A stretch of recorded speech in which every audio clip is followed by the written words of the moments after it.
un gel injectable qui permet de réparer les disques vertébraux. Sur le traitement des douleurs, on a par exemple des chercheurs américains qui ont mis au point un traitement révolutionnaire, alors qui est en phase expérimentale pour l'instant.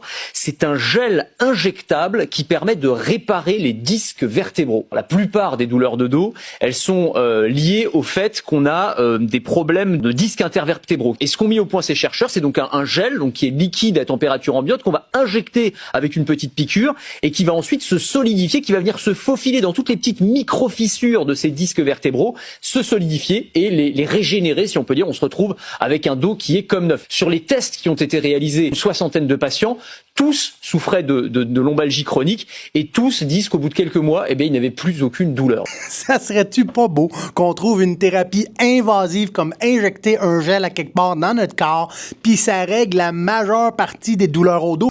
Parce qu'on le sait très bien dans la littérature. La plupart des douleurs de dos, elles sont liées au fait qu'on a des problèmes de disques intervertébraux. Pratiquement toutes les douleurs au dos, c'est à cause d'une hernie, toi. C'est tellement bien documenté. Mais si on avait un traitement en phase expérimentale, toi. Qui est en phase expérimentale pour l'instant. Oubliez jamais que les injections, c'est toujours plus invasif que des traitements conservateurs. Ça veut dire que ça va apporter plus de risques que de bénéfices. Par conséquent, quand vous avez une douleur aiguë au dos, ça vient d'arriver, les traitements conservateurs en premier. Chiro, physio si vous êtes au Canada, puis kiné si vous êtes en France. Si jamais ça se chronicise et ça s'empire malgré les traitements conservateurs répétés, on peut essayer d'autres approches plus invasives. Avant d'essayer ça, expérimental pour l'instant, on essaye ce qui fonctionne déjà mieux, du moins ce qu'on a le plus de littérature, des injections de cortisone, toutes les autres dérivés, prolothérapie, viscosuppléance, name it. Et si jamais ça fonctionne pas en dernier recours, ça c'est juste si ça s'aggrave